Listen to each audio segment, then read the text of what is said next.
still have some breath in me. So Well, you just told us something. I think that's super important to know, that you actually lost your hair after your second transplant. yeah. How much of it? I mean, All I of it? still like it just was so thin. To the point where I mean, like you'll see you can see pictures. But so I think it's the shock your body goes through. So it was just so thin. But then like I said, I was like, I want hair extensions. And then I was like, and I want to get my lashes done, and I want to get my nails done. Because hey, I'm not dead yet, you know. Exactly. So yeah, but it was. I think the medicine tacrolimus, the rejection meds, I think it kind of puts your body in a shock too, so you do lose hair. But then that's the thing. I grew it all. It took a while, but I grew it all back.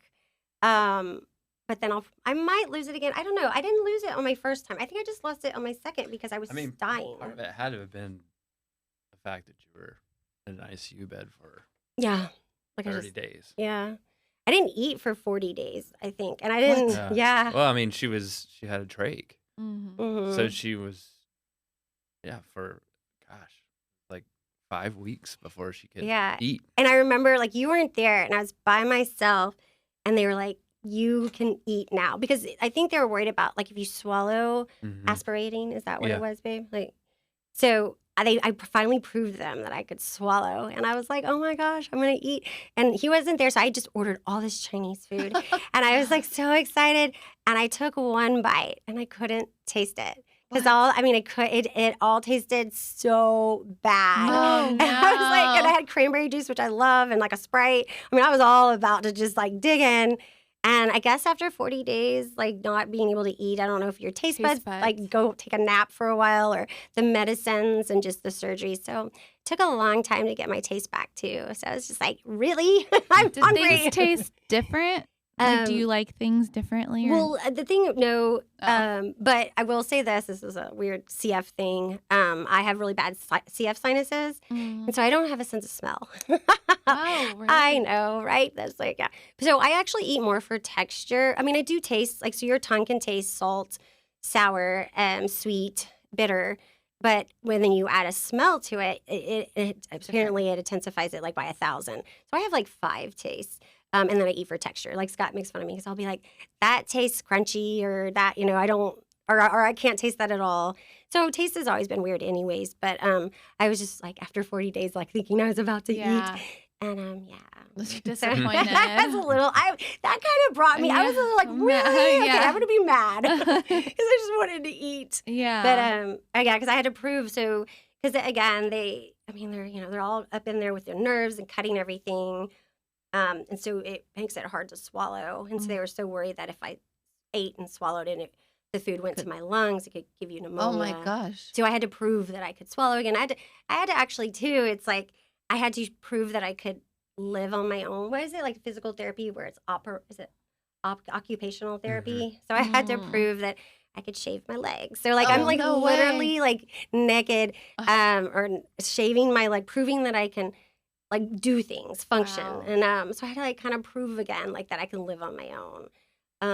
You went to the neuro hospital. Right. So once they released her from the transplant ICU, basically she went to the neuro hospital because of the stroke. Yeah. So I had to kind of prove like that I could be on my own, that I could walk up the steps, and like I first had to learn how to walk. And so that was a whole other aspect of it that just had another hurdle. Yeah. But I always say, like, CF, it's really good at putting a big mountain in front of me. And then I just have to, like, on anything that I want, right? Anything, children, school, job, life, just breathing. I mean, it puts a mountain. Mm-hmm. And then but I'm really good at climbing it. It just takes a lot longer. But so what do you have to, when you get the transplant, like you have had it now for 5 years, do you have to take the rejection drugs every day? Yes. It's very important because, I mean, I went into a state of rejection because of viruses, and it's a cellular level. Mm-hmm. But sometimes you can go into rejection because your immune system really kicks in. And so what the immune suppressants do, like the the tacrolimus, the I don't know what all Prednisone. Yeah, the prednisone. It makes my I don't have an immune system like at all. Like I mean that's why I do like I'll get a cold, and you guys would probably get this same cold, and you would have it for like 30 minutes, and your body would fight it, and you'd be fine. Like I mean to the point where I'm sure that I have to assume that everyone is sick. I mean, in a way. So, I mean, obviously, I don't drink after my kids. I mean, when they come home from school, they take their shoes off and wash their hands. And it's hard because all I want to do is just hug them and squeeze them. But I have to be careful because especially right now that they're at school, they're bringing home lots of germs. And I am in a vulnerable state right now. So, and that's part of the balance the doctors have to figure out. It's like, how do we suppress her immune system enough to keep, her body from injecting the lungs, but how do we keep it high enough to where she can if fight. she does get a cold, that she has a chance of fighting it? What was COVID like for you guys? As hiding. We were in hiding. Yeah. Yeah, it was terrifying. Yeah, I mean, just I'm sure. But what's interesting is when because she evaded it for at least a year, and then she finally got COVID. We went to Ireland, and I got back, and I was like, babe, I don't feel good, but the thing is, I mean, because I took the vaccine, and because for me, I had to and so honestly, I fought it really well because I think my body already had knew how to fight it because of the vaccine, maybe. And then I also was on, what did I get on? And they took me straight to the emergency room. Oh, wow. They did monoclonal antibodies. And so they just injected her with those, and those help. So my body had some help fighting that. Yeah. But now, like a little cold, there's no vaccine, there's no antibodies. So I'm having to fight this cold on my own, and my body barely has any of an immune system. And then that's when my lungs get so attacked. And that's what happened in January, and then actually just about a month ago, where I've lost my function to where I am at this point. They're just common colds. One was human metapneumovirus. You got a second one? Yeah. One was parainfluenza. Yeah, a total normal cold. Like, again, you guys would get it. You'd be fine. But my body is like, like the flu is like, or whatever this thing is, the virus is just like, oh, this is an easy body. I want to hang out here. Nothing's fighting me here. Well, and on top of that, they gave her antibiotics that her body didn't like. Yeah. So on top of this virus that's wreaking havoc in her lungs, then she gets on an antibiotic and she has a reaction to it. Oh, no. And the reaction is short of breath. And that's the reaction affects her lungs. And so I'm like, so I didn't realize it was the antibiotic until, but so I'm at 20% at this time. And so that's why we moved so quickly with Duke, because I thought I was declining tremendously, really quickly. But when I got off the antibiotic, I was like, wait, I'm starting to get my lung function back. And so we realized it was he realized it, he figured it out through some research, that it was the antibiotic that was actually making me short of breath. And so once I got off that, I got back to this 30% that I'm at, that I feel actually pretty stable at. So now I feel like I have a little freedom and a little time to be able to wait till September 4th to be evaluated. And then once I'm evaluated at Duke, I'll be evaluated at Phoenix. And so you're doing it back to back? Yeah, pretty much. I'm going to go to Duke from 5th to the 12th, and then I think the 18th is what they're thinking. I'll go to Phoenix, and they won't do all the tests because Duke's already done some of it, but they'll both do their analysis on what they think. And I mean, at this point, I don't know because my body is weird, and I am very in tune to my body, though. That's the thing. And I think, when like a lot of CF kids, we kind of I knew right away when I started losing my lung function. I could feel it. And so I feel like right now, maybe I'm stable enough. I mean, at night, it's a lot harder because you're tired and it's just harder to breathe. And it's usually after I eat, it's really hard because, when you're full, it's just a little and so I need all the function I can get. Anyways, so we'll see. But I'm thinking maybe they'll be like, you're not ready for the table just yet. Let's monitor you. But I think that's a great place to be. Yeah. And then I've done all the legwork and all the hard work. So then when it is time, like if I get sick again, or like I will have done all the work. So then they're just like, come on down. And I won't be like the second with Phoenix when I was like basically like near death. Yeah, she can't. she can't be that sick again. They No. won't transplant. No. Yeah. So I have to be, like we talked about earlier, is that perfect Fine balance. line. Yeah. Like that perfect balance of sick enough to need it, but not sick enough to die on the table. So we'll see. So I have another crazy question, but it sounds like there's so many legal and whatever things that go into who gets lungs. Mm-hmm. I mean, can you buy them? Oh, yeah. No. Oh, yeah, black market. Although my friends, if No, there was a way, they would figure that out. Yes, but no. Well, I wouldn't want to go down that route. I don't know. Maybe people do. I don't know. I'll trust the system. I'll basically get a number, right? Like they'll evaluate me, and then there's a scale, and essentially, depending on your need, so they'll put me they'll put you on it. they'll put a number, right? There's- And so So if you're one on the list, you need them the most in that area. and then so when a lung comes And in, so when then a match comes in, because it has to be a match, right? It can't just be any lungs. It's got to like be. from size. It's I got was just gonna blood ask, type. I mean, what is all that? yeah. So they have to. The lungs have to fit. Yeah. If they And then- don't fit, they can trim them a little bit. Yeah. But What? yeah, Yeah, they they actually trimmed these, the that's why I lungs don't- that she has, they actually trimmed. Because Yeah. They didn't fit perfect, so they actually had to trim the lungs a little bit. But I hate this because I am tiny. And so, like, if a child did come in, I could have their lungs, and that just, like, that kills me. But, yeah, so it was just, it's the size and the blood type. Blood type, and I don't know if they, like, Well, what's really interesting, it's funny, is there's also, like, high-risk lungs. And so, like, Yeah. one time it was my, well, these. these were high-risk, too? Mhm. Well, What but then does there were that They mean? had to ask me. So when they found a match, they have to tell you if it's a high risk match. But remember, so like on my first pair, Oh, they were like, these are high risk, and I kind of was like, okay, God, and what it means was the person that had these lungs, or but I didn't have these, I didn't get these lungs, but they were in prison, so they're high risk in the sense that their lifestyle might be, Or they- yeah, like so you were taking on, I get right, like they have to tell you that, right? They have to tell you if it's high risk. They don't have to tell you exactly why they're high risk. But they said it like he was arrested. So it can He be was in jail. incarceration, or it could be, that they have hepatitis. There's several factors that make them high risk. Yeah. I don't think they have to tell you exactly why. They just have to tell you that they're high risk, I and then you just have to say yes or no. So did we come to the assumption that it was like a jail guy or something? Or I just remember thinking, so what had happened was it's called a dry run. And for anyone that has to endure a transplant, dry runs are hard because what they mean is they call you and they're like, hey, we have some lungs for you.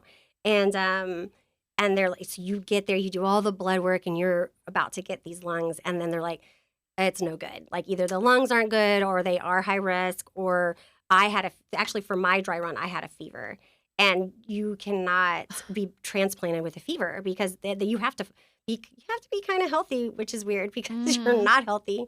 But that dry run, I didn't get the lungs of the prisoner. I swear, they Yeah, were from I think you're prison.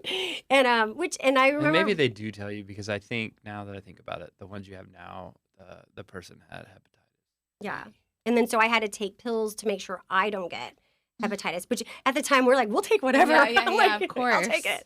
But and I don't have hepatitis, but there is that chance that taking on that DNA, but you just take some pills to make sure that you don't get it. But yeah, so I mean, and that's what's so hard is so now going into my third, I hate this part because I'm praying for some lungs, but you all know what that means. Mhm. I'm not praying for someone to die. I'm just praying that God puts this plan in, because everything's already in motion is how I have to look at it. And Did he put you in the right place at the right time for the right at the lungs. time? Mhm. But I'm not praying for someone to pass on. I'm just praying that I'm in the right place at the right time. But again, that's where it just gets really heavy and hard. But Yeah.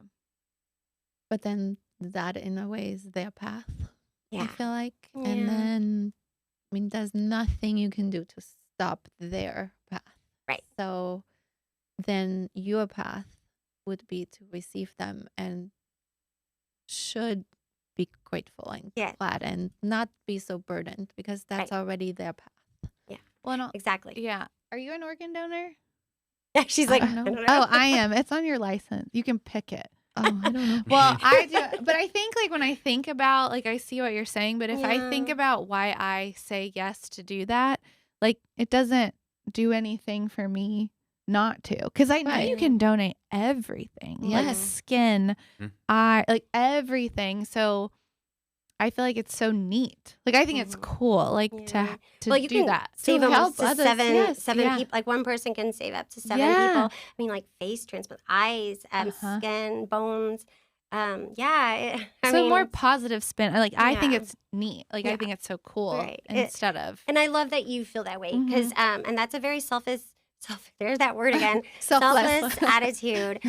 Because some people just either don't want to talk about it, because I get it. Who wants to talk about when they die? And so a lot of people don't like to talk about being an organ donor. But it's a conversation that you should have, and it's an easy one. You just say so you just click it on your check it on the box, and then don't worry about it. But the fact that you did decide unknowingly could be saving 7 people. Yeah, and you're in heaven hanging out, and you're cool. So I think it's so neat. I'm like, well, why wouldn't I? That's so cool. I love that you feel that way. And I like to say that I am a testament to choosing, yes, because of the selfless act that they did. I've gotten to have 5 more years with my children. I've got to be a wife and a mother, and live this life that I love so much. And so I am so thankful for that. Yeah. And did you get to meet the people the second? No. So I did meet the first, the beautiful family the first, and the second time around.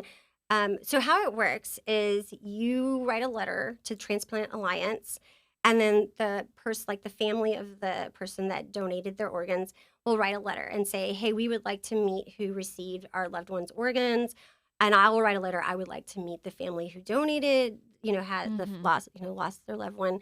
And then the Alliance will bring you all together. So it worked out for the first time because I wrote a letter and she wrote a letter, and then we met, and it was beautiful. But the second time around, because it was so hard, when I lost her daughter's lungs, I just didn't. It was so hard because I feel like she felt like she probably lost her daughter all over again. Yeah. So I never wrote a letter, but they never did either for the second, because I would have been contacted and they would have said, and I think if someone had said, "Hey, they want to meet you," I would do it. Yeah, it is just really hard. Emotionally. Very emotionally, because I will never be able to be worthy of the person that I took.